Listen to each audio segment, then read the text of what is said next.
It's about 5-2. We'll sit down some ground rules before things go on. So the way this will work out is we have a coin flip. Whoever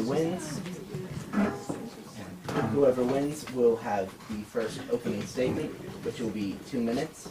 And then your opponent, I don't know if that's an appropriate word for it, will have theirs. We have about 7 questions with a little room for more or less. It doesn't matter too much. Yeah. Would you like to? So in terms of time, it's 2 minutes for your answer to the question. So let's say you answer first. You have 2 minutes to answer the question. You would then have 1 minute to respond to his answer, not begin your own answer, to respond to his answer. Then you have an opportunity to answer, response, so on and so forth. When you hit time, I'll give a single gavel knock, and then when you go 10 seconds over time, I'll begin to gavel you down gradually louder until you are inaudible. I have done this in debate all year, and I am not afraid to do it. So I guess, so after he let's say he does a 2-minute answer, and then I do a 1-minute response. Yes. And then You will then let me answer know the when next my question 1 minute first. is up, and then I go into my 2-minute answer to the question that he just answered. Yes. Okay. So we'll give you a prompt to be like, now your response is over. Feel free to answer. And is there a, how, you guys are going to kind of alert us when we have 30 Yes. seconds? At the same time. Oh, Can you explain how those will work real quick? Sure. At 2 minutes, when your time period starts, start hard. 1 minute left. Half a minute. And then well, that's good. Thank you. So when the time hits, all hit, you got 10 seconds. So while we're up, we'll do the coin toss. So you come and gets to call it in the air. Heads it is. So the first opening statement. You have 2 minutes for that.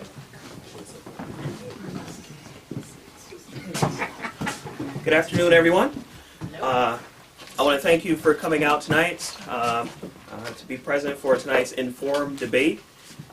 If you don't know, Inform is a grassroots platform for the development of new ideas and an enlightened culture that is accessible to all people. And that's kind of the idea behind having these debates in this space, kind of a more intimate space where you can interact and hear what county officials, local officials have to say about issues that affect our community today. I want to introduce to you our timekeeper, Raina Phelps. Raina was a 2016-2017 president of McKinley Speech and Debate Team and 2016 National Alternate and State Semifinalist.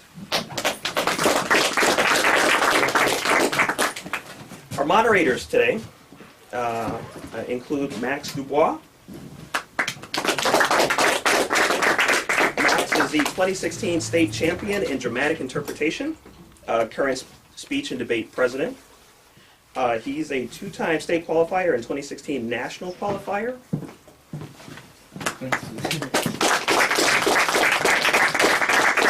Member of the International Club, member of the McKinley Scholar Institute, and top 10 in class. He will be attending Vassar College with nearly $60,000 per year in tuition award.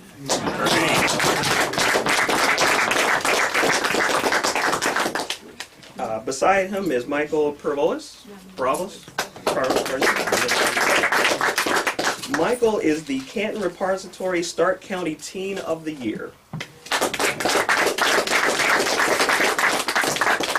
He is McKinley's Mr. McKinleyite, national qualifier in speech and debate, state finalist, 3-time state qualifier, national semifinalist as a junior, AP scholar, and will be attending The Ohio State University to major in biomedical engineering. I went through all of those long-winded kind of their accolades because the idea is that these students in Canton are not an anomaly. More often they are the overlooked norm. So we just want to acknowledge them and thank them for participating in this debate, doing what they love, and to bring to the forehand just some of the great future leaders we have in our community here.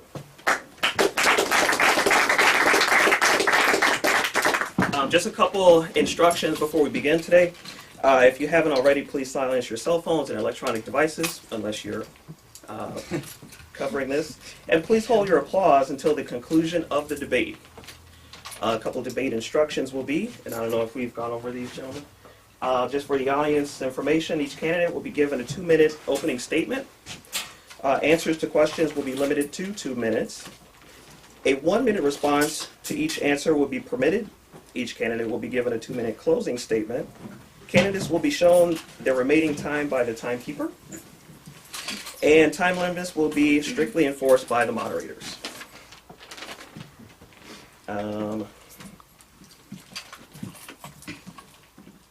Let's see. Just really quickly, I want to acknowledge our special guest moderator, Kitty Burgett. And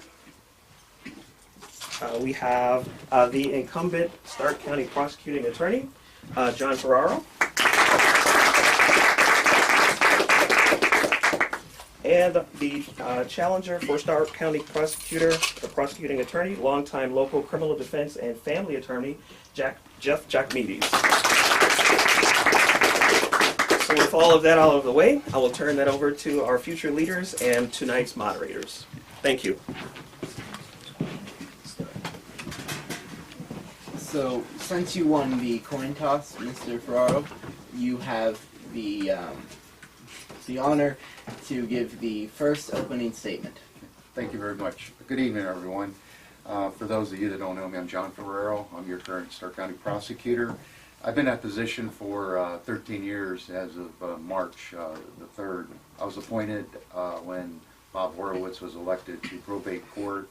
I then ran in 2004, 2008, 2012, and again running here in 2016.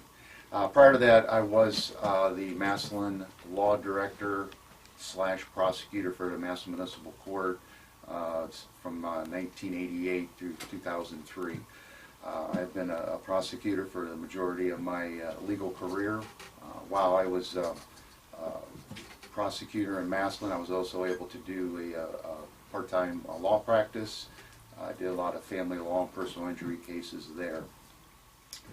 My ability, or my request, I guess, to be reelected is based on many factors. I guess the experience is number one. You know, with 28 years of being a prosecutor, I feel that I'm qualified to retain this position. I've also had the opportunity to serve the legal community as Stark County Bar Association President in 2008, 2009. And last year I also served as the President of the Ohio Prosecuting Attorneys Association, which is a great honor, especially the fact that I'm a Democrat and 90% of the other prosecutors are Republicans, so they appointed me, and I was very proud of that. And this year I was appointed to be the representative from Ohio to represent the prosecutors to the National District Attorneys Association, which is the federal association. And again, I feel this race will come down to experience between my opponent and I feel like 28 years experience as a prosecutor that I should receive your vote. Thank you. My name is Jeff Jakmides. I grew up in Canton. My dad grew up on 5th Street, right around the corner here, and my mother grew up on 20th Street, down the street. I went to Glenwood High School. I graduated from there. From there I went to Mount Union College, and I graduated from Mount Union. Then I got my first job as a probation officer at the Alliance Municipal Court, and worked there for about 7 years, and during that period of time I got a master's degree in corrections from Kent State University and began going to law school. I graduated from law school in 1981. I've worked as a probation officer. While I was in law school, I worked as the chief investigator for the Stark County Public Defender's Office. And then I went into private practice with my first boss, the late Judge John Thomas. Unfortunately, Judge Thomas was killed in an accident after I'd only been with him 1 year. So there I was, 32 years old, with a bachelor's degree, a master's degree, and a law degree, with no money, no clients of mine own, and my boss had just been killed in an accident. So I moved into a building in downtown Alliance, lived in the back of that building, in one room, and slowly but surely, created a practice for myself. And one thing that I knew I could do and did do is try cases and win cases for my clients. And so I started out with less than nothing, deeply in debt, and dug my way out by sheer dint of my own effort. I've been married for 32 years. My wife Jane is here, and I give her credit for my wonderful children. My son's a lawyer in Columbus. My other son's a track coach at Walsh University and a physical therapy assistant. My daughter Julie graduated from Mount Union and is in law school. And I have one at home, Janie, who's at Kent State, Stark. So she lives with us and our dog Ozzy. I believe that heroin is gotten out of control. It's not a new problem. It's just now getting in the news, and we'll talk more about that in a little bit.